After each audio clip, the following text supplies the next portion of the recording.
ஆண்டவராகிய இயேசு கிறிஸ்துவின் நாமத்தில் உங்களை வாழ்த்துகிறேன். இந்த நாளிலேயும் கர்த்தருடைய ஆவியானவர் சொல்லுகிறார், உன் நெருக்கத்தை நான் மாற்றுகிற கர்த்தர். 1 சாமுவேல் 30 முழுவதும் நீங்க பார்க்கும் பொழுது தாவீது மிகவும் நெருக்கப்பட்டான் என்று சொல்லி நாம் பார்க்கிறோம். பிரியமானவர்களே, இந்த உலகத்துல கடன் பிரச்சனை நிமித்தம் நீங்கள் நெருக்கப்பட்டு கொண்டிருக்கலாம், அல்லது ஏதோ ஒரு பிரச்சனை நிமித்தம் உங்கள் மனது மிகவும் நெருக்கப்பட்ட ஒரு சூழ்நிலையில் இருக்கலாம். எனக்கு ஏதாகிலும் ஒரு புதிய வழி திறக்குமா, எனக்கு ஏதாகிலும் ஒரு நன்மை உண்டாகுமா என்று சொல்லி நீங்கள் வேதனையோடு கூட இருக்கலாம். கர்த்தர் சொல்லுகிறார், தாவீதின் தேவன் நம்முடைய அருள்நாதர் இயேசு கிறிஸ்து இந்த நாளிலேயும் தாவீதனுடைய நெருக்கத்தை கர்த்தர் மாற்றி பெருக்கத்தை கர்த்தர் கட்டளையிட்டார்.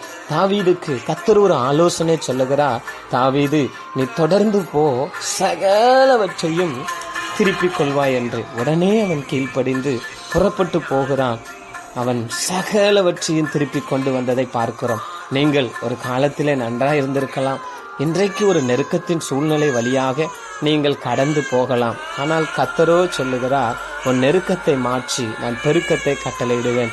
நெருக்கத்தை அனுபவித்த கர்த்தர் பெருக்கத்தையும் அனுபவிப்பார் என்று சொல்லி விசுவாசத்தோடு நீங்கள் தொடர்ந்து போங்கள், சகலவற்றையும் திருப்பிக் கொள்வீர்கள்.